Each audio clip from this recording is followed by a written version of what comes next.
سوالی نوبتی از فیزیک است. سوالی یک چند سوال درباره سرعت دیده برایم. سرعت چی بود؟ با خود ببینید. سرعت برابر است به مسافه طی کرده شده تقسیم وقت. با این نمود فرمول نشان دادم. و در این سوال چی میگوید؟ ماشین حرکت میکند با سرعت منتظم در 10 ثانیه طی میکند. یعنی خط BC رو در 10 ثانیه طی میکند. این مسافه چند است؟ 200 متر. سرعت حرکت ماشین رو یابن. سرعت حرکت ماشین چند میشود؟ 200 متر که بین BC 200 متر است تقسیم وقت این 10 ثانیه است. و این تقسیم رو اجرا کنیم. این چند میشود؟ 20 متر ثانیه. و جواب ما B است.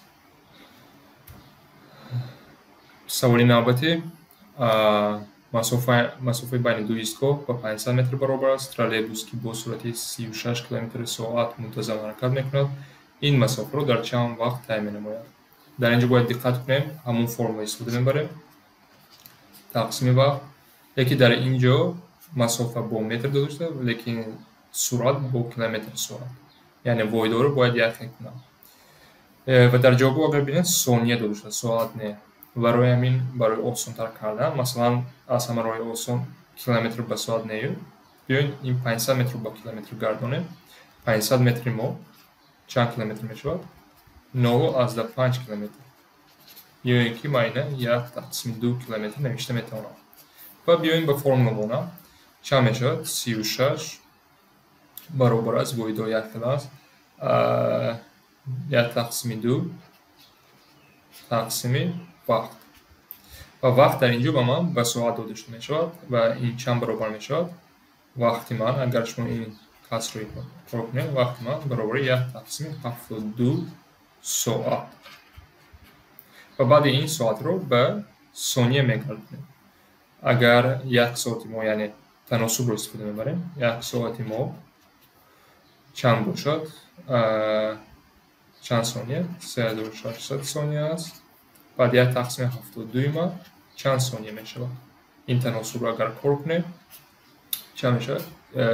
1/72 بخشش 1/72 ضربی 3600 در اصل میشود. یعنی ضربی این برابر میشود به چند میشود؟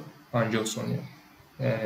اختصار کنیم 36/72 دو میموند 100 در باب تقسیم 50 ثانیه میشود. یا اینکه برعکس رفته میتوانستن. برعکس چکل میشد؟ کیلومتر ساعت رو اگر به میگردوندن، کیلومتر ساعت رو به متر ثانیه چکل میگردونیم؟ بیاین در اینجا در کنج نویسم 36 کیلومتر ساعت چکل به متر ثانیه میگردونیم. این 36 یک کیلومتر ما چند متر است؟ 1000 متر. تقسیم ساعت ما چند ثانیه؟ کسر تقسیم که است در پایان نویسم برای نقص فهمیدن 3600.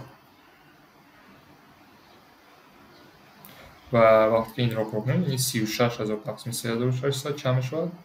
10 متر ثانیه. یعنی سرعت شما اکنون 10 متر ثانیه است و مسافه رو به کیلومتر نگردونده یک بار به ثانیه کار کرده میتونیم و جواب باز به 50 ثانیه برابر میشود. با همون راست دوام میکنیم. سوال آخران از سوال های کشاد.